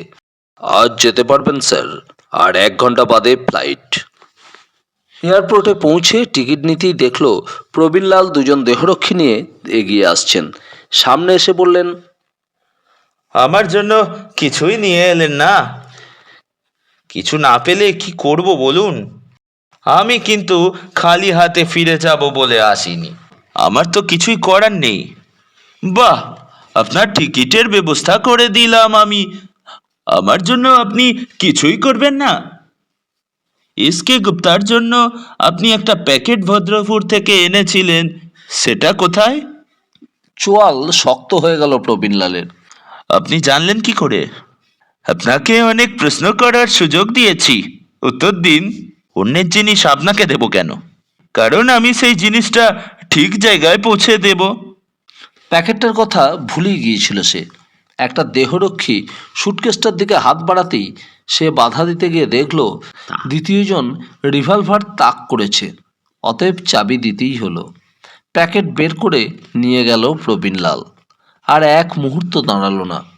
অর্জুন চেঁচামেচি করে পুলিশ ডেকে ব্যাপারটা বলতেই লোকটা জানালো তাকে থানায় গিয়ে ডায়েরি করতে হবে। সেটা করতে গেলে প্লেন চলে যাবে, আবার কবে টিকিট পাওয়া যাবে কে জানে। ভদ্রপুর এয়ারপোর্টে প্লেন থেকে নেমে অর্জুন অবাক। মানিকলাল আগরওয়াল গাড়ি নিয়ে দাঁড়িয়ে আছেন। সে কাছে যেতেই ভদ্রলোক করমর্দন করে বললেন, আপনার ট্রিপ কেমন হলো? ভালো, কিন্তু আমি আপনার কাছে ক্ষমা চাইছি। কেন? আপনার জিনিস পৌঁছে দিতে পারিনি। হ্যাঁ, খুব স্যাড। এসকে গুপ্তা খুন হয়ে যায়। কিন্তু ওই প্যাকেটটাও আমার কাছে নেই। জানি, তাই তো আপনাকে রিসিভ করতে এলাম। বুঝলাম না। যে আপনার কাছ থেকে ওটা ছিনিয়ে নিয়ে গিয়েছে সে পরে রেগে গিয়ে আমায় ফোন করে গালাগাল করেছে। সে বলল এই ফ্লাইটে আপনি আসছেন, তাই এলাম। প্যাকেটে কিছুই ছিল না, এক গাদা খবরের কাগজ আর একটা চিরকুট। তাতে লেখা ছিল, এটা খোলার জন্য ধন্যবাদ। সে কি? কেন? আমি জানতাম ওই প্যাকেট আপনাকে বিপদে ফেলতে পারে। আপনি ভানু ব্যানার্জির লোক, আপনাকে বিপদে ফেলতে চাইনি। অথচ প্যাকেট না নিয়ে গেলে গুপ্তা আমার ওপর রেগে যেত। ভেবেছিলাম পরে তার সঙ্গে কথা বলবো, কিন্তু সে সুযোগ আর পেলাম না। চলুন, আপনার জিপ তৈরি। শিলিগুড়ির পথে ফিরে যাচ্ছিল অর্জুন। এই লোকগুলোর সঙ্গে ওই তুষার ভালুক যে চুরি করে কাউকে খুশি করতে চেয়েছিল, তার কি কোনো মিল আছে? না, অর্জুন মাথা নাড়ল। ওই চোর ভালুকটা অনেক সরল, সহজ।